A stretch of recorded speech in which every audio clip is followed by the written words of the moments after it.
নমস্কার, স্বাগত হুতুম টেকের আরেকটা ল্যাপটপ সার্জারির নতুন ভিডিওতে। আজ আমাদের অপারেশন টেবিলে আছে Lenovo X250, যেটা আছে নো ডিসপ্লে কন্ডিশনে। মানে পাওয়ার আছে কিন্তু স্ক্রিন একদম ধ্যানমগ্ন সাধু।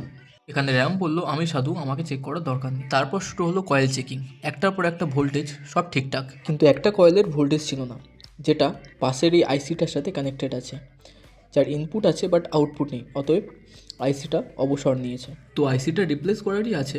আর আইসি রিপ্লেসের মুহূর্তে সেই সময় পাশ থেকে জলের বোতলটা পড়ে যায়, আর যেটা প্রায় আমার অর্ধেক জীবন বেরিয়ে করে দিয়েছিল। তো যাই হোক, পুরোনো আইসির জায়গায় নতুন আইসি একটা রিপ্লেস করে দিলাম। তারপর একটু ঠান্ডা হওয়ার সময় দিলাম, আর ঠান্ডা হওয়ার পর তুলো দিয়ে ক্লিন করে দিলাম জায়গাটাকে। এরপর আছে ল্যাপটপটাকে চেক করার কাজ।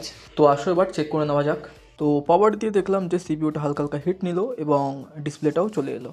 বাস আর কি, রোগী সুস্থ, অপারেশন সফল। আজকের ভিডিওটা এই পর্যন্ত। লাইক দাও আর সাবস্ক্রাইব করে দিও, আর দেখা হবে পরের ল্যাপটপ রেস্কিউ মিশনে। টাটা।